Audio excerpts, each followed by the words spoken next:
A black screen on a Lenovo ThinkCentre M70 Desktop can be caused by startup or system errors. Follow along as we diagnose the problem, repair Windows, and use recovery and command line tools to get your desktop booting again.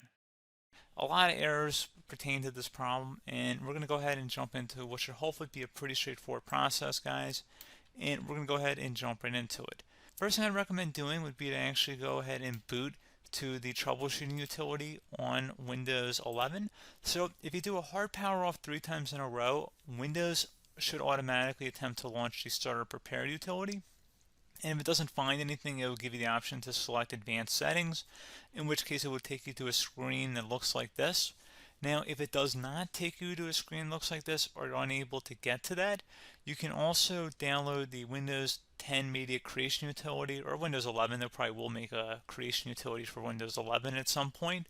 And it doesn't really matter, you can actually run the Windows 10 utility on Windows 11 as far as I'm aware. And you should be able to run the troubleshooting utilities built in within it. So you just would go ahead and download it to an ISO file and then burn it to a DVD or USB.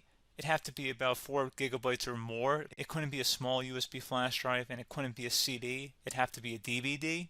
And then you'd boot your computer from it. So depending on the computer manufacturer, you'd have to tap a different key on your keyboard in order to launch that menu, in order to select what boot drive you want to go off of. So it could be anything between the escape key, F2, F8, F12, for example, and those are the function keys on the top of your keyboard. So you may have to just do a little bit of trial and error. Shouldn't take you more than a couple minutes. Googling it would probably be best before you even begin. But anyway, we're ready to go ahead and jump right into it. So we're on the choose an option page. So these will look very similar whether you're booting from it directly within Windows itself, or if you're plugged in a USB flash drive with the media creation utility installed and you selected the recovery option. So when you are setting up your Windows 11 installation or Windows 10, depending on the drive you're using, there should be an option to repair your computer in the bottom left corner of the dialog window, one of the first screens that comes up. You go ahead and select that, and then it would take you to a troubleshooting screen like you see here. And you want to go ahead and select troubleshoot, reset your PC, or see advanced options. And then there are going to be a whole bunch of options in here that we're going to explore in today's video. The first one, we're going to actually go underneath advanced options and then select startup repair, fix problems that keep Windows from loading. So go ahead and select that first.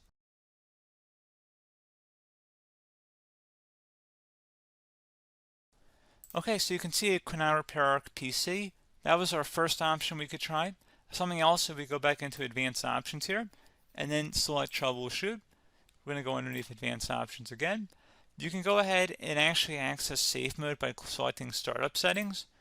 And then if you select the restart button, you have the option on the screen select safe mode with networking, which will give you a key on the screen. It'll tell you which key to press to enter that.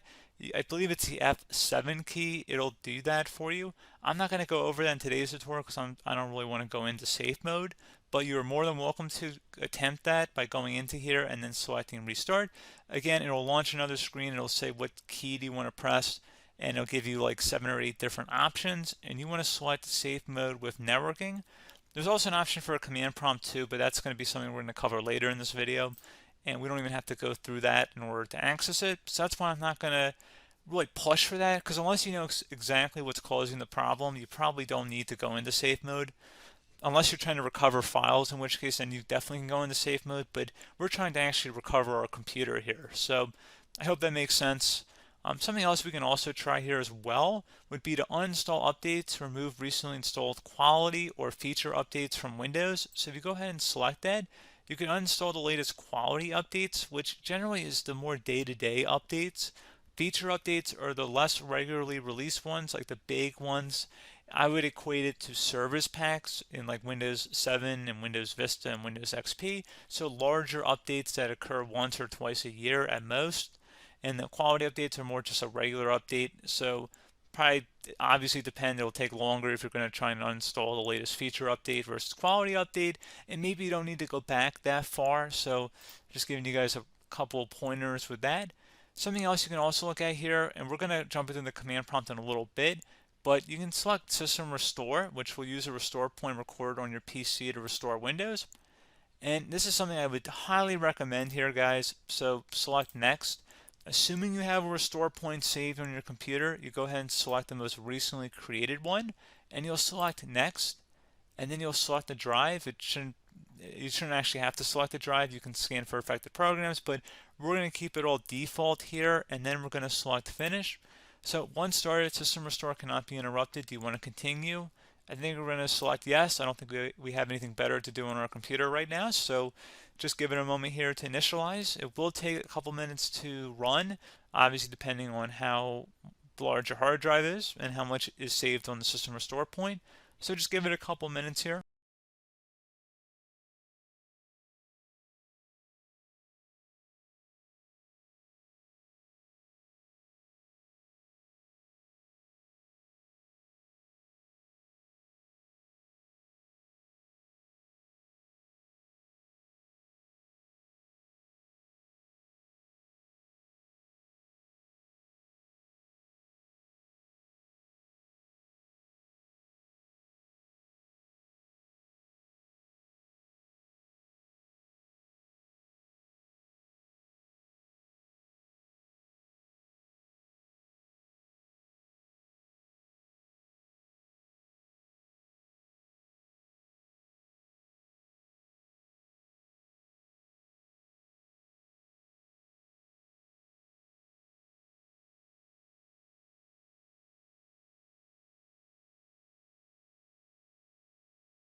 Okay, so you can see the system has been restored successfully. We're going to go over a couple different methods in addition to that if that did not work. So I'm just going to pause the video and we're going to start back on the recovery screen that we started with. Okay, so a couple other things we can try here too. If you go back into troubleshoot, you can select reset your PC while you choose to keep or remove your personal files and then reinstalls Windows. You can select to keep my files, which will remove apps and settings but keeps your personal files. You can also select remove everything, which will remove all of your personal files, apps, and settings. So this is more of a factory reset, the second option here. First option, it should not delete all of your personal files. However, it will pretty much clear most of your programs. And keep in mind, there's no guarantee that your information, number one, is even still available and easily recoverable on your computer to the point that you actually would be able to recover anything. And the second point is that there's always a chance that it won't actually recover and it will just do a factory reset anyway. So there's no guarantee that actually would keep your files anyway. So I would recommend trying to get a recovery tool and backing that up first before selecting it anyway. But again, those are a couple different options. And then something else you can try here if you go back to the choose an option. Another option, if you go underneath choose an option and select troubleshoot, advanced options, and now select where it says command prompt. Okay, so the first thing we should do is type our main hard drive here. In most cases, it should be the C drive. So you just do a C colon and then hit enter on your keyboard. So once you're underneath the C drive, we're going to type in dir and then hit enter on your keyboard. It should have program files, users, and Windows all in there. That's how you know you're in the right directory.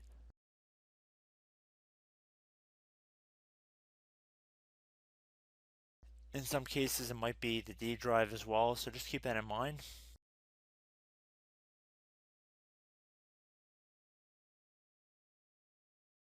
Next thing we're going to do is type in cd space / Windows / system 32 / config,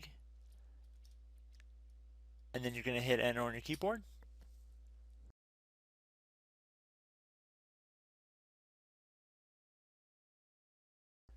So now you're going to type md space backup.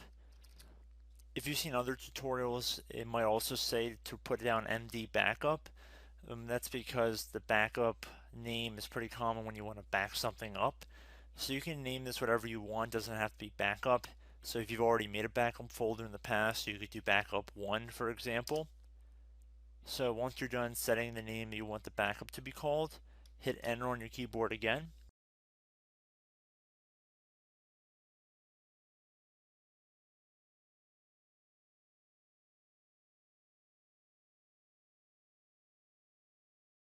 At this point you want to type copy, C-O-P-Y, space, then you want to do the star symbol above the 8 key, then do a period or a dot, whatever you want to call it, then another star sign, and then another space, and then type backup, and then hit enter on your keyboard.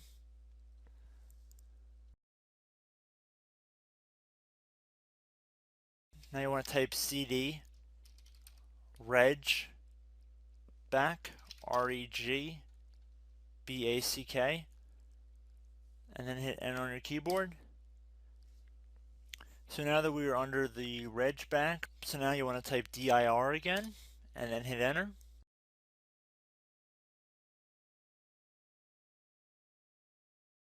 So now at this point we're going to type copy again. So copy, space, star sign, dot, another star sign, space, and then 2 dots. So we're going to type copy, space, star sign, dot, sign, star sign, dot, dot, and then hit enter on your keyboard again. So for overwrite, you want to overwrite all. So type A on your keyboard, so capital A, and then hit enter on your keyboard.